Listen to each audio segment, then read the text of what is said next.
आपण पाहिलं की या राज्यामध्ये महायुतीचं सरकार देवेंद्र फडणवीस साहेबांच्या नेतृत्वाखाली आलं आहे.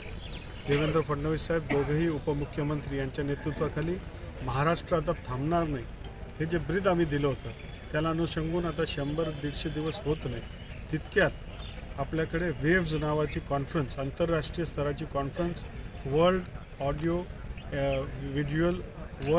व्हिज्युअल एंटरटेनमेंट समिट हे महाराष्ट्राला त्याचं आयोजनची संधी मिळाली.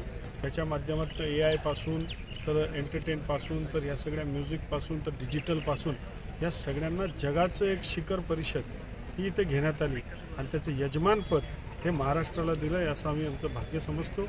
पुढच्या काळामध्ये जगातलं ऑडिओ व्हिज्युअल कॅपिटल जे आहे जर कुठे असेल तर ते आमच्या महाराष्ट्रामध्ये राहणार. त्या माध्यमातून लाखो कोटी रुपयाची गुंतवणूक ही महाराष्ट्रामध्ये येणार आहे आणि आज त्या कार्यक्रमाची सुरुवात मुंबईमध्ये होते. माननीय मोदी साहेबांच्या मार्गदर्शनाखाली ती होणार आहे आणि जगातल्या अनेक देशांचे प्रतिनिधी, उच्चस्तरीय त्याच्यामधले अधिकारी प्रतिनिधी हे इथे आलेत. जगातल्या विविध कंपन्या ज्या आहेत त्यांचे प्रतिनिधी देखील मुंबई इथे दाखल झालेत आणि आजपासून 3 दिवसापर्यंत ही कॉन्फरन्स चालणार आहे आणि या माध्यमातून त्या संदर्भातील पुढच्या 10-20 वर्षामध्ये ऑडिओ व्हिज्युअल आणि एंटरटेनमेंट या कुठल्या दिशेने जाणार आहे, काय वेगवेगळे प्लॅटफॉर्म्स काय होतं आहे आणि पुढच्या 10-20 वर्षामध्ये काय होणार आहे याची चर्चा ही आमच्या महाराष्ट्राच्या मातीमध्ये होते.